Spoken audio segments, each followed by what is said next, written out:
खान साहब ने जो आज तकरीर की, 18,000 एक छोटी सी तहसील है, इतना बड़ा जलसा वहाँ पर। लोग समझ रहे थे मुखालिफ के ये शायद इमरान खान के आने से न भर सके, लेकिन अब तक की सूरत हाल ये है कि यहाँ जमे गफीर है। जलसा जहाँ पे होता है इमरान खान का, उस शहर में जो दुकानें हैं वहाँ पर लोटे नापैद हो जाते हैं, इसलिए कि वो सारे खरीद लिए जाते हैं। जो नून लीग के हामी हैं उनसे आप बात करके देख लें, वो खुद ये कहते हैं कि तस्वुर नहीं किया जा सकता था, पता नहीं कहाँ से लोग आए हैं। आपको पता है कि ये चोर हैं, आप उनके पीछे क्यों खड़े हो गए आके? ये जो MQM की मोहब्बतें और जो खास तौर पर वो फैसल सब्जवारी हैं, शायद वजीर तारक हुदा जो हैं, इनको chairman KPT Karachi port trust लगा रहे हैं और इसकी अप्रूवल काबीना से ली जा रही है। सब्सक्राइब करें और बेल दबाएं ताकि कोई खबर रह न जाए।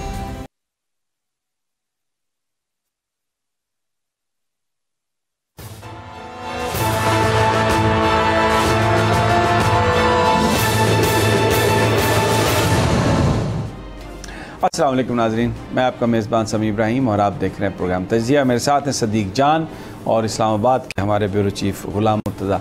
शो थोड़ा ताख़ीर से शुरू हुआ और उसकी वजह आपको पता है कि इमरान खान 18,000 में एक जलसे से ख़िताब कर रहे थे और वहाँ पर ये वैसे भी मेरा अपना ज़िला है, ज़िला झंग, मेरा ताल्लुक़ शोरकोट से, और इत्तफ़ाक़ से 18,000 जिस जलसे में वो थे और जो उम्मीदवार हैं मियाँ आज़म चेला, वो मेरे बचपन के दोस्त हैं और प्राइमरी में वो मेरे क्लास फेलो भी थे।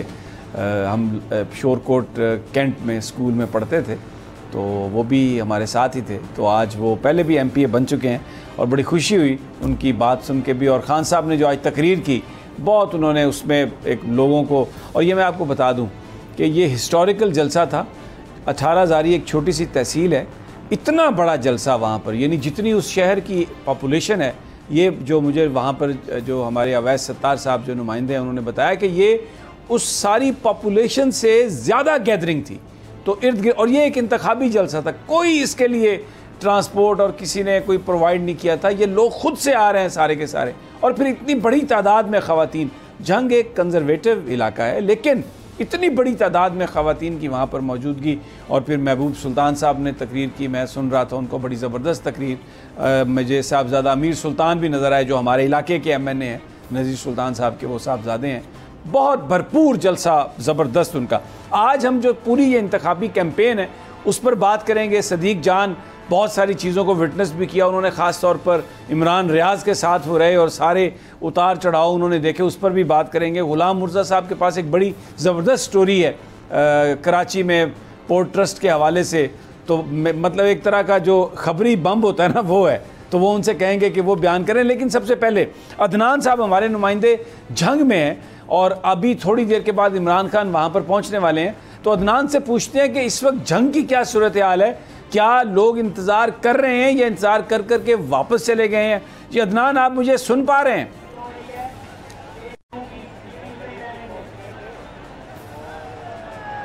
जी बिल्कुल, यहाँ सूरत हाल ये है कि जो माहिर स्टेडियम था, ये बहुत बड़ा स्टेडियम था और ये लोग समझ रहे थे मुखालिफ के ये शायद इमरान खान के आने से न भर सके, लेकिन अब तक की सूरत हाल ये है कि यहाँ जमे गफीर है, हद निगाह। यहाँ देखें तो यहाँ लोग इस वक्त मौजूद हैं और लोग अभी खान का इंतज़ार कर रहे हैं। ऐसे लग रहा है जैसे ही शाम बारिश के बाद मौसम बेहतर हुआ तो पिंडाल ऐसे भरा और अभी तक यहाँ ख़वातीन की बड़ी तादाद भी आ रही है और लोग अभी इसमें जलसे में शामिल हो रहे हैं। जबकि इस वक्त माहिर स्टेडियम में जगह ही नहीं है पाँव रखने की और दूर तक अगर देखें तो आपको गेट से बाहर भी लोग ही नज़र आ रहे हैं। अभी इमरान खान साहब यहाँ पहुँचे नहीं हैं, उन्होंने यहाँ पहुँचना है और उनके साथ भी बड़ी रैलियों ने शामिल होना है। तो ये बहुत बड़ा एक जलसा झंग की तारीख में होने जा रहा है कि माहिर जैसे स्टेडियम को इन्होंने इतना कसीर तादाद से भर दिया कि ये आम जलसा लोगों के लिए मुमकिन ही नहीं था कि माहिर स्टेडियम में कोई जलसा इतना बड़ी तादाद। अच्छा सैयद अदनान, ये बताइए कि ख़वातीन भी हैं और आपकी कुछ लोगों से हुई होगी, क्या लोगों के जज्बात, एहसासात, आपकी कोई ऑब्जर्वेशन जो आप ऐड करना चाहें?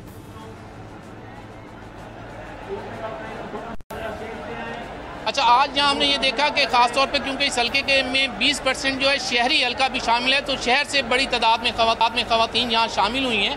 और उनसे जब हमारी बात हो रही थी तो उन्होंने यही कहा कि हम तो इम्पोर्टेड हुकूमत के ख़िलाफ़ हैं और ग़ुलामी को किसी सूरत मंजूर नहीं करती और हम खुद इस वक्त मैदान में आ चुकी हैं और हम जो है PTI के जो कैंडिडेट हैं उनकी सपोर्ट करेंगे। इमरान खान की खातिर हम लोग आए हैं और पाकिस्तान की खातिर हम लोग निकले हैं। और ख़वातीन इसमें देखें कि न सिर्फ नौजवान बल्कि बूढ़ी औरतें भी इस वक्त इस जलसे में मौजूद हैं और वो 5 बजे से यहाँ इंतज़ार कर रही हैं कि इमरान खान साहब आएंगे और वो उनका खिताब सुनेंगी।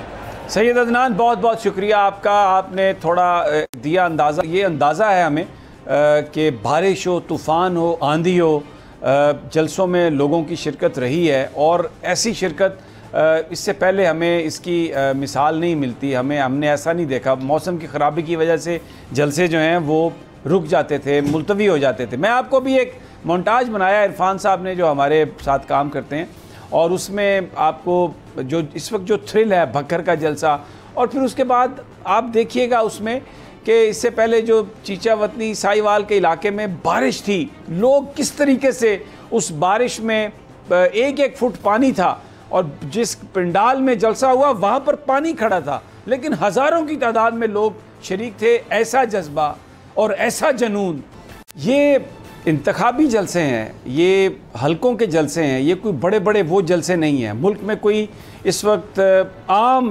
इंतखाबात नहीं हो रहे हैं। 20 हलकों के ज़िमनी इंतखाब में बहुत अहम है, इसमें कोई शक नहीं कि ये मुस्तकबिल का फ़ैसला करेंगे। और इसीलिए इमरान खान ख़ुद, उन्होंने पहले भी कहा था कि मैं हर जगह जाऊँगा और जो लोटे हैं, कल्चर जो है उसके खिलाफ हूँगा। तो वो हमें जो ख्वाबात में जो जोश है उसकी हमें झलक नज़र आती है। ये इब्रारुल हक का एक सॉन्ग है, ज़रा वो भी सुन लें, देख लें। अच्छा, अब जो दूसरी साइड है, जो PDM PMLN है, ये इनके उम्मीदवार जो हैं, इनके लिए कैंपेन करना मुश्किल हो गया। ये जहाँ पे निकलते हैं लोग लोटों के साथ इस्तकबाल करते हैं, मुख्तलिफ़ रंगों के लोटे हैं, इनकी तरफ फेंकते हैं, लोटों को नचाते हैं, और पुलिस की जो मदद के बग़ैर ये कैंपेन करना इनके लिए मुश्किल हो गया। और एक जो मिथ थी, ये बड़े बड़े दानिश्वर जो टीवी पर आकर कहते थे कि इमरान खान जो है शहरों में इसकी पॉपुलैरिटी है, देहातों में इसकी पॉपुलैरिटी नहीं है, वहाँ पर लोग ज़ात पर बटे हुए हैं, बरादरियों पर बटे हुए हैं। लेकिन मैंने आपको ये भक्कर दिखाया, अभी आपने थोड़ी देर पहले 18,000 का, फिर सैयद अदनान से जंग में हमने आपसे बात करवाई। जो रूरल एरिया है वहाँ पर तो बिल्कुल जो इस वक्त एक वेव आई है उसने उड़ा के रख दिया। अब ये मैं आपको फुटेज दिखाता हूँ, ये इलेक्शन कैंपेन नहीं इनसे हो रही, बड़े अरसे के बाद ये वर्ड लोटा है। और लोटों की वॉशरूम इतने नहीं बने, लेकिन लोटों की फ़रोख्त जो है वो बहुत ज़्यादा, दुकानदार जो है कई दुकानों पे लोटे आउट हो गए हैं। जलसा जहाँ पे होता है इमरान खान का, उस शहर में जो दुकानें हैं वहाँ पर लोटे नापैद हो जाते हैं, इसलिए कि वो सारे ख़रीद लिए जाते हैं, जलसा गाह में वो चले जाते हैं और उनकी फिर लोटों की जो पिटाई होती है वहाँ पे एक अजीब सा माहौल है। मैं आपको एक फुटेज दिखाता हूँ। बहरहाल मरीम नवाज़ साहबा के भी लोग जो हैं वो बड़ा उनका इस्तकबाल करते हैं। एक जब वो पहुँची हैं साहिवाल में एक जगह, तो एक घर में एंटर हो रही हैं, आइए देखते हैं कितने लोग वहाँ पर उनके लिए नारे बुलंद कर रहे हैं। अच्छा, और बाज़ औक़ात बड़े लीडरों से भी बड़े ब्लंडर होते हैं। मैं आपको मरीम नवाज़ साहबा की एक तकरीर सुनवाता हूँ जो नुमान लंगड़ियाल साहब के हलके में उन्होंने की, और जोश जज्बात में ज़रा सुनिए वो क्या कह रही हैं। अब ये जज्बात में हैं या घबराहट है मुझे नहीं पता, लेकिन वो अपने अबू जानी को ही कह रही हैं कि चीचा वतनी जो है वो लात मार के बाहर निकाल देगा। बहरहाल इलेक्शन कैंपेन जारी है और इस वक्त जो सूरत हाल है वो बज़ाहिर जलसों को देख के किसी को कोई इबहाम नहीं है, कोई शक नहीं है कि PTI का पलड़ा भारी है। लेकिन आज सारा दिन इमरान खान साहब जंग जाने से पहले मीटिंग को उन्होंने प्रिजाइड किया है, जिसमें ये देखा गया कि धांधली को कैसे रोका जाए। इस वक्त सबसे बड़ा चैलेंज PTI के लिए ये है कि जो धांधली है उसको कैसे रोका जाए।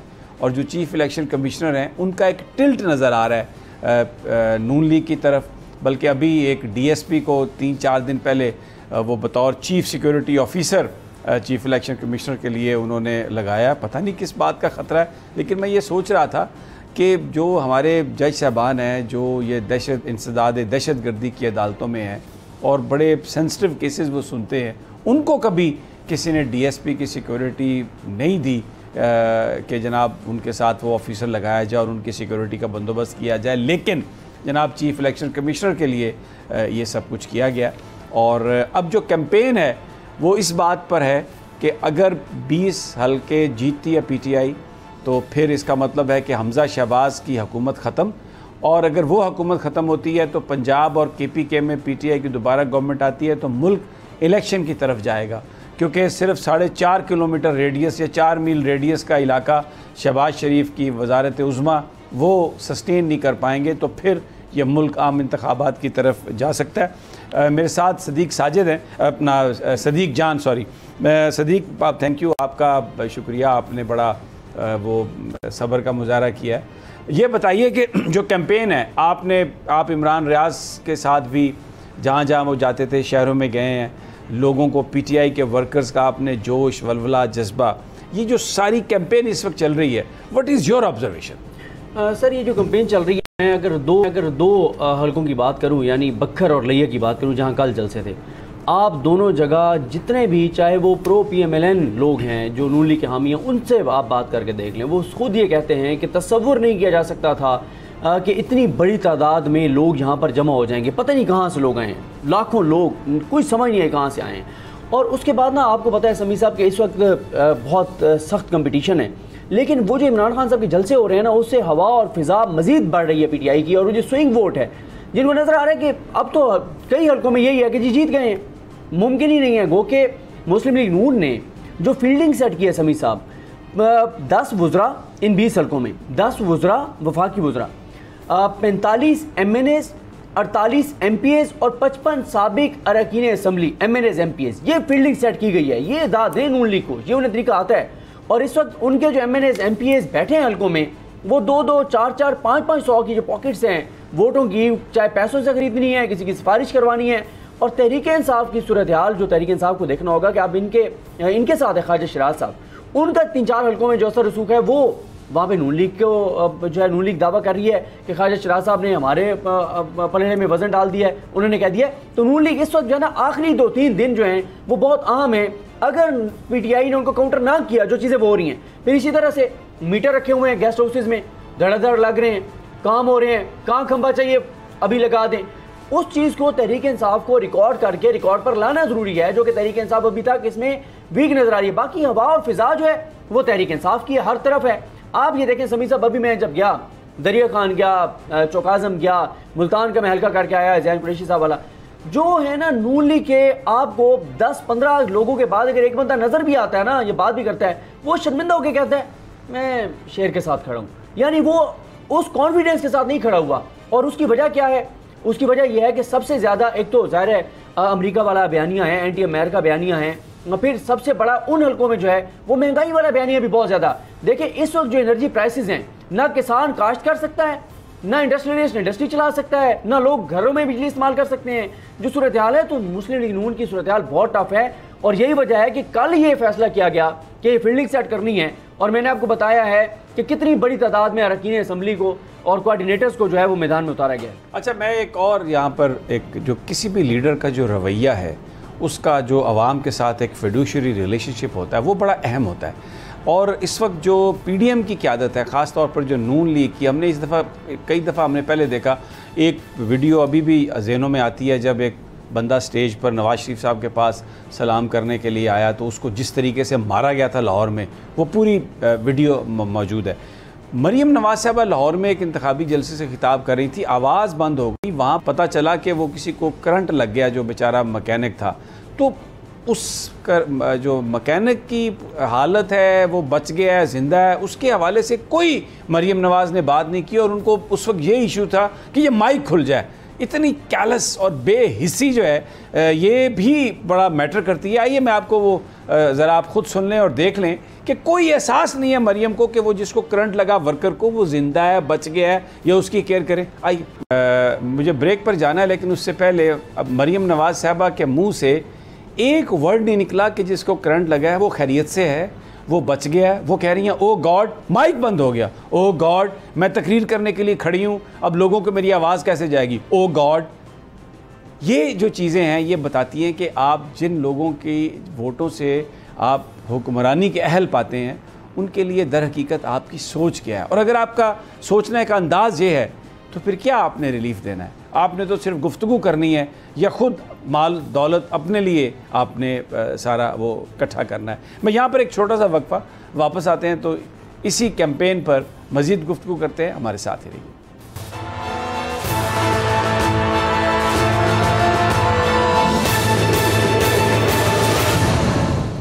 वेलकम बैक नाजरीन। सियासत पर बात हो रही है और हुकूमत जिस तरह दबाने की कोशिश कर रही है तहरीक इंसाफ को, उस पर भी हम बात कर रहे हैं। लाहौर में नज़ीर चौहान के लोगों ने पुलिस उनके जो मुखालिफ उम्मीदवार थे पीटीआई के, उसके डेरे पर हमला किया, कॉर्नर मीटिंग पर हमला किया। डीएसपी वहाँ पर गए, उनके साथ लोगों के साथ वहाँ पर उन्होंने ज़्यादती की। शेख रशीद अहमद साबिक़ वफाकी वज़ीर दाखिला, उनको 15 जुलाई को एंटी करप्शन ने तलब कर लिया और हमें सब पता है कि क्योंकि वो राना सनाउल्लाह को ललकारते थे। चौक आज़म पे एक गरीब फैमिली, 3 लोग, उनको मारा पीटा गया कि जनाब आप क्यों वोट दे रहे हैं इमरान खान को, आपको पता है नवानियों का इलाका है और वो जिस तरह के वो लोग हैं। बहरहाल ये पूरी कैंपेन कर रहे हैं कि किसी तरीके से लोगों को दबा लें और लेकिन लोग इससे दबने वाले नहीं हैं। अब जो इमरान खान का बयानिया है, अल्लाह ताला की तरफ से उनको मदद आती है। अब एक और बयान आ गया, जॉन बोल्टन जो अमेरिका के नेशनल सिक्योरिटी एडवाइज़र थे सदर ट्रंप के, उन्होंने कहा कि अमेरिका हुकूमतें तब्दील कराने में ये हमारी पॉलिसी का हिस्सा है और वेनेजुएला की जो हुकूमत है वो हमने तब्दील कराई। ये जॉन बोल्टन, इनको आप देख लें, ये CNN से उन्होंने बात करते हुए कहा।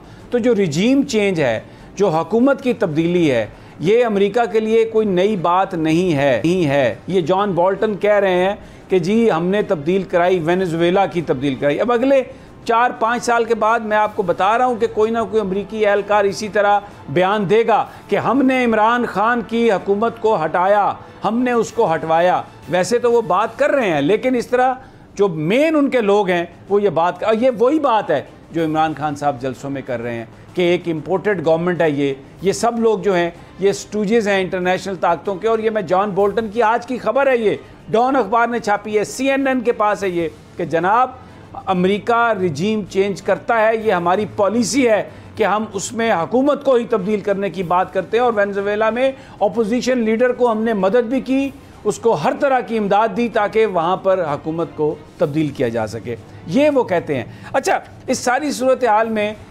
एहतसाब के हवाले से जो कुछ पाकिस्तान में जो ख्वाहिश थी वो पूरी नहीं हुई। इमरान खान का मैं एक सुनता हूँ जिसमें वो कह रहे हैं इसकी जरदारी की और नवाज शरीफ की करप्शन के हवाले से कि क्यों सज़ा नहीं हो सकी। ये बार बार आके मुल्क का खून चूसते हैं और वो कौन सी वो कुव्वतें हैं जो इनका एहतसाब नहीं होने देती। $1 मिलियन क्वेश्चन है, आप खुद सोचिए इस पर। लेकिन मैं सदीक जान आपकी तरफ आ रहा हूँ, बड़ी इंपॉर्टेंट बात है। मैं चाहता हूँ कि आप कुछ टाइम लेके हमें बताएं ये जो इमरान रियाज वाला वाक़या और आज जो चकवाल में जिस तरीके से वो जो मुद्दई था उस मुकदमे का वो पीछे हटा, वो ज़रा बयान करिए सब कुछ। समीर साहब देखें, मैंने जब आपके साथ पहले प्रोग्राम किया था तो मैंने आपको बताया था कि जब वहाँ पर अटक में जो IO पेश हुए पुलिस के, उनसे जब जज साहब ने सवाल किया मजिस्ट्रेट साहब ने कि ये बताएं कि आपने इमरान रियाज खान का बयान सुना था कि कहाँ पर उन्होंने फ़ौज पर हमले किए, उन्होंने कहा नहीं सुना था। उन्होंने कहा अच्छा आपने FIR बगैर ये चेक किया कि उन्होंने पता नहीं खिताब किया है नहीं किया, क्या कहा क्या नहीं कहा। उन्होंने कहा अच्छा आपने FIR करने के बाद सुना है, जी सुने, कहाँ पे फौज ने हमला किया है, कोई बात नहीं है। फिर यहाँ पर चकवाल में सरकारी वकील ने क्या किया कि इमरान रियाज खान साहब का जो मैरिट होटल में खिताब था उसका जो स्क्रिप्ट तैयार किया, जो उन्होंने तकरीर में नहीं कहा था वो स्क्रिप्ट में डाल दिया। मिसाल के तौर पर आर्मी चीफ को उन्होंने नाम ही नहीं लिया, उन्होंने आर्मी चीफ का नाम डाल दिया। उन्होंने फौज का लफ्ज़ नहीं कहा, उन्होंने डाल दिया एस्टैब्लिशमेंट डाल दिया। इसका मतलब ये तो आप कर रहे हैं, ये सरकारी वकील, प्रोसिक्यूशन के वकील, पंजाब हुकूमत के जो लोग हैं वो ये काम कर रहे हैं। फिर समीर साहब आज क्या हुआ, आज मुद्दई का मैंने इंटरव्यू किया। मुद्दई की मैं अगर 1-1.5 मिनट में आपको बता दूं, सबसे पहले तो उसने कहा कि मुझे अल्लाह का खौफ आ गया है, मैंने मरना है। मैंने देखा है टीवी के ऊपर, मैंने वीडियोस देखी हैं कि मेरी कराई गई FIR के ऊपर इमरान रियाज के साथ क्या किया गया, मैं बड़ी तकलीफ में हूं, इसलिए मैं सच बोलना चाहता हूं। उसने कहा है मैंने इमरान रियाज खान का कभी कोई वीलॉग नहीं सुना, मैंने इमरान रियाज खान की कभी कोई तकरीर नहीं सुनी। वो कहते हैं कि मैंने FIR दर्ज नहीं कराई, मैं थाने नहीं गया, मुझे तो अगले दिन बताया गया कि तुम्हारे नाम पे हमने FIR करा दी है एक शख्स के ऊपर। वो कहता है कि मुझे तो दूसरे-तीसरे दिन पता चला कि वो शख्स जिसके ऊपर FIR कराई गई है उसका नाम इमरान रियाज खान है। अच्छा वो कौन था जिसने उसकी तरफ से FIR दर्ज करा दी। फिर वो कहता है कि मेरी तो बीवी नाराज हो गई, मेरे बच्चे नाराज हो गए, खानदान मेरा आ गया मेरे पास, मोहल्ले वाले आ गए कि खुदा का खौफ करो, क्या किया तुमने, तुमने इमरान रियाज के ऊपर FIR करा दिया है। उसने कहा मुझे तो पता ही नहीं है, मैं तो FIR कराई नहीं है, मेरा तो बस नाम इस्तेमाल हुआ है। फिर वो कहते हैं कि मैं जब इमरान रियाज से मिला हूँ तो मुझे अंदाज़ा हुआ है कि ये शख्स पाकिस्तान का दुश्मन नहीं हो सकता। उसने कहा कि बाकी जिन शहरों में FIR हुई हैं उनको भी मैं कहता हूँ कि अपनी ज़मीर की आवाज़ सुने। उसने एक और इंकशाफ किया। मैंने कहा आप कहते हैं कि आपको पता नहीं है, आप कहते हैं आपने FIR कराई नहीं है, आपने पिछली समात पे बड़ा तगड़ा चकवाल का वकील खड़ा कर दिया, बड़ा महंगा वकील खड़ा कर दिया। उसने कहा कौन सा वकील भाई, किसका वकील भाई, मेरा तो कोई वकील नहीं आया अदालत में, मुझे तो पता ही नहीं है किसका वो वकील था, कौन था वो, कौन था जिसने इतना तगड़ा वकील भेज दिया वहां पे इमरान रियाज खान के खिलाफ रईस मुद्दई की जानिब से। फिर वो कहते हैं कि वो इमरान रियाज का, उन्होंने तीसरे दिन पता चला कि इमरान रियाज का नाम है FIR में। वो कहते हैं मेरे पर कोई दबाव नहीं है, ज़मीर की आवाज़। वो कहते हैं मैं रात को सो नहीं सकता, जो मैंने वीडियोस देखी हथकड़ियों वाली इमरान रियाज की, और वो कहते हैं कि उसके साथ ज्यादती हुई है, उसको ऐसे पेश किया गया जैसे वो आलमी दहशतगर्द हो। और ये मैं आपको समी सा बता दूं, हम किसी प्रोग्राम में खुल के भी इस पर बात करेंगे। दरमियान में कुछ लोग हैं इस हुकूमत के जो ऐसा किरदार अदा कर रहे हैं, ऐसे इकदाम कर रहे हैं, कर वो रहे हैं और इदारों पर डाला जा रहा है। बिल्कुल, इदारों को तहकीकात करनी चाहिए। कौन लोग हैं, कौन सा वजीर है जिसने मीडिया के लोगों के मौजूदगी में ताली बजाकर खुशी मनाई कि देखा है इमरान रियाज के मामले में इदारे को कितनी गालियां पड़ रही हैं, यानी जानबूझ के ऐसी चीजें की जा रही हैं। तो आप नाम ना बताएं, मैं बता देता हूँ। राना सनाउल्लाह साहब थे वो, जिन्होंने ये बात कही कि देखा हमने बदला लिया और कैसा। यही बात तो लोग कह रहे हैं कि जो, और यही बात इमरान रियाज भी कहता है, यही बात मैं भी कह रहा हूँ, यही बात आप कह रहे हैं, यही बात अरशद शरीफ कह रहे हैं, और यही बात साबिर शाकिर कह रहा था कि जिन लोगों को आपको पता है कि ये चोर हैं, जिनके बारे में आपको पता है कि इनके इंडिया के साथ ताल्लुकात हैं, जिनके बारे में आपको पता है कि ये बाहर, इनको बरतानिया में पनाह इसलिए दी गई है कि ये पाकिस्तान से ज़्यादा उनके मफादात का ख्याल करते हैं, आप उनके पीछे क्यों खड़े हो गए आके?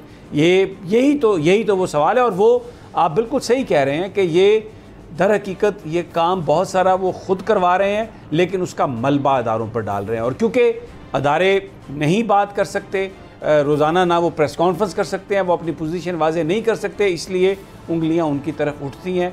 कुछ इंडिविजुअल्स के काम है, इदारा हम ये समझते हैं। मैं भी ये, आपने जो मुझे दोपहर में जिस वक्त ये बात शेयर की, तो मैं भी इस बात पर कन्विंस हूँ कि ये जो दरमियान वाले लोग हैं इनका पकड़ना बहुत ज़रूरी है। मुर्तज़ा, आप अगर सियासत पर भी बात करना चाहें, लेकिन मुझे पता है आपके पास एक खबरी बम है, आप एक बड़ी करप्शन, क्योंकि वो भी सियासत है, ये जो MQM की मोहब्बतें और जो ख़ास तौर पर वो फैसल सब्ज़वारी हैं शायद वज़ीर, उनकी जो आनियाँ जानियाँ, और ज़रा बताइए क्या है आपके पास? ये सर काबीना ने 24 मई को एक कराची पोर्ट ट्रस्ट के चेयरमैन थे नादर मुमताज़, उनकी डेपुटेशन पर तैनाती को इन्होंने मनसूख किया। और साथ ये, अगर हमारे प्रोड्यूसर दिखाएंगे साथ, यहाँ पे PMLN की अपनी जो ट्विटर अकाउंट है उससे इन्होंने कहा कि हम नया चेयरमैन मुसाबकती तरीक़ाकार यानी ओपन कंपटीशन के तहत तैनात करेंगे। ठीक है। 3 माह के लिए ये बंदा लगाया गया था, इजाफी चार्ज दिया था उनको, लेकिन हुआ ये है कि नया बंदा तो इन्होंने ना मेरिट लिस्ट देखी, ना इन्होंने इससे पहले इंटरव्यू 40 लोगों के हो चुके थे उनको सामने रखा। इन्होंने 7 जुलाई को एक FBR के ऑफिसर हैं तारिक हुदा, उन्होंने ये वो उनका NOC है, उन्होंने FBR से NOC ले लिया कि मुझे KPT में ट्रांसफ़र होने की NOC दिया जाए, इजाज़त दी जाए। अब कराची पोर्ट ट्रस्ट के लिए वो कह रहे हैं, और सेम डे वज़ीर-ए-आज़म शहबाज शरीफ साहब का staff, principal staff officer, principal secretary, ये समरी तैयार करते हैं नेक्स्ट कैबिनेट मीटिंग के लिए, जिसमें लिखा जाता है कि हम वज़ीर बहरी अमूर की तजवीज़ के ऊपर हम ये तारिक हुदा जो हैं इनको chairman KPT Karachi port trust लगा रहे हैं, और इसकी अप्रूवल काबीना से ली जा रही है।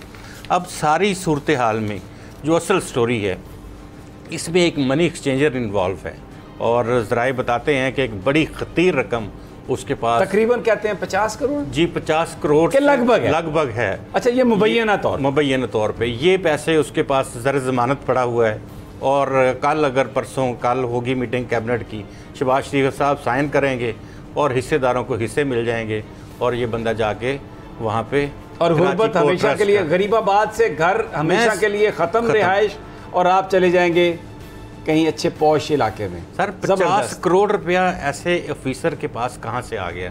सबसे पहला सदीक जान आप बता सकते हैं, आप बड़े सुराग रसां किस्म के रिपोर्टर हैं आप बता सकते हैं कि ये 50 करोड़ किसी की, कई घराने तो बड़े अमीर होने वाले। देखें समी साहब, बात यह है, मुझे तो ये पता है कि पिछले चंद रोज़ में जो कराची वालों के साथ हुआ है, MQM का मुझे कोई एक जगह बता दें कि MQM ने कोई प्रोटेस्ट किया हो, कोई बयान दिया हो। MQM हुकूमत का हिस्सा है भाई। वही कह रहा हूं। MQM किस पे प्रोटेस्ट करे? वो इतनी बेशर्मी से आके प्रेस कॉन्फ्रेंस करते हैं कि हम ये कर देंगे, हम वो कर देंगे। वसीम अख्तर को, ख्वाजा इजहार को मैं सुन रहा था, और भाई आप उस हुकूमत का हिस्सा हैं जिसने कराची डबो दिया। आप किस मुंह से पीपल्स पार्टी से बात करते हैं? आप उनके घर गए, आप उनके घर आए, सारी रात। इस मुल्क में आज जो क्राइसिस है, आप उसमें बराबर के हिस्सेदार हैं। इस मुल्क में जो इंपोर्टेड गवर्नमेंट मुसल्लत की गई, आप उसका हिस्सा हैं। आप तो खुद इंपोर्टेड हैं भाई, आप पीपल्स पार्टी के साथ हैं, और अभी आप प्रेस कॉन्फ्रेंस कर रहे हैं पीपल्स पार्टी के खिलाफ। किसको बेवकूफ़ बना रहे हैं? जैसे इमरान खान ये कहते थे कि मैं वज़ीर आज़म, वो जो सफ़ीर है वाशिंगटन में पाकिस्तान का, वो वज़ीर ख़ारजा के तहत जो मेरी काबीना का हिस्सा, तो वो डोनाल्ड लू किसको कह रहा था आके कि मुझे आप कि ये आप इमरान खान को हटा दें? तो उसी तरह वो भाई ख्वाजा इजहार साहब और जनाब खालिद मकबूल सदीकी साहब और वसीम अख्तर साहब, ये जो आप टोपी ड्रामा कर रहे हैं, ये किसके लिए कर रहे हैं भाई? लोग आपको वोट नहीं देंगे, लोग समझ चुके हैं। ये जो आप कहते हैं ना 14 सीटें चोरी की तहरीक इंसाफ ने, अभी 20 सीटें लेगी कराची से तहरीक इंसाफ। ये आप देख लीजिएगा आपके साथ होता क्या है। यू गाइज आर रिजेक्टेड, क्योंकि आप तो इस फरसूदा, ये जो इस वक्त जो हुकूमत है, आप उसके हिस्सेदार हैं, आप उसके वजीर हैं। ये सबूत। और ये आप देखें, ये माल कौन है? वजीर जो बहरी अमूर है, कौन है वजीर बहरी अमूर? सदीक साहब, कराची की बारिशों के बाद एक काम होगा कि अगले एक माह में मजीद 4 इस तरह की स्टोरीज गुलाम मुर्तज़ा साहब लेके आएंगे कि ये बंदे इन्हें महकमों में लगने जा रहे हैं। यही होगा, कराची जैसे जैसे तबाह होगा उतनी उसी तनासुब से, शिद्दत से MQM को नवाजा जाता रहेगा। यानी कराची को कुछ नहीं मिलेगा, कराची वालों को कुछ नहीं मिलेगा। MQM को मैनेज करने के लिए उनको जो है वो इसी तरह की तकरीरें होती रहेंगी जो मुर्तज़ा साहब आप बता रहे हैं। माल मिलता रहेगा और कराची इसी तरह डूबता रहेगा। वहाँ पर जो सूरत हाल है, इस कदर खौफनाक सूरत हाल है, यानी सबसे बड़ा शहर, और हर तरह, हर ज़बान बोलने वाले लोग वहाँ पर मौजूद हैं। और मैं जो उर्दू स्पीकिंग लोग हैं ना, ख़ास तौर पर बड़े रिफाइंड लोग हैं, बड़े अमूमी तौर पर ये बड़ा वो रख रखाव और सही बर्ताव करने वाले लोग हैं। लेकिन मैं हैरान हूँ सदीक जान, अगर आप मुझे, मतलब अल्ताफ़ हुसैन को उन्होंने अपना लीडर बनाया। मैं अभी वो उनकी वीडियोस चला नहीं सकता, जिस तरीके से वो गाते हैं, जिस तरीके से वो पकाते हैं, रोते हैं, नकलें उतारते हैं। क्या ऐसा शख्स ऐसी बड़ी अजीम कौम का लीडर हो सकता है? लेकिन जब आप इस्तेसाल उनका कर रहे थे ना, तो उनको एक होप नजर आई उनमें। अब MQM इस वक्त आके ना समी साहब सही एक्सपोज हुई है। और आपने दुरुस्त कहा, MQM कराची से एक सीट नहीं जीत सकती। अभी देखें किस तरह से उनको जिताया गया, 65 वोटों से। TLP जीत रही थी, इलेक्शन रिजल्ट रुके और 65 वोटों से वो जीत गए। एक सीट MQM नहीं निकाल सकती। अब आगे मुहाजिरों को, कराची वालों को उर्दू स्पीकिंग से पता चला है कि इन्होंने आज तक सिर्फ हमें बेचा है, इन्होंने जाती मफादात हासिल किए हैं। ये गुलाम मुर्तज़ा साहब जो दिखा रहे हैं, ये इन्होंने करवाया है। और बिल्कुल इसीलिए कुछ नहीं मिला। 14 सीट्स कराची के गयूर लोगों ने तहरीक इंसाफ को दी, जिसको अब ये जो टोला है ये कह रहा है कि जनाब ये किसी और वजह से मिली। और अभी कराची के लोग जिस तरह उन्होंने किया, जिस तरह वहाँ पर एहतजाज हुआ, 20 सीटें PTI निकालेगी कराची से, और इनके हाथ कुछ नहीं आएगा, क्योंकि ये फेक लीडर्स हैं। They are not the genuine representative of Urdu speaking people. इजाज़त दीजिए नाज़रीन, कल फिर इंशाल्लाह मुलाकात होगी अल्लाह ने के बाद।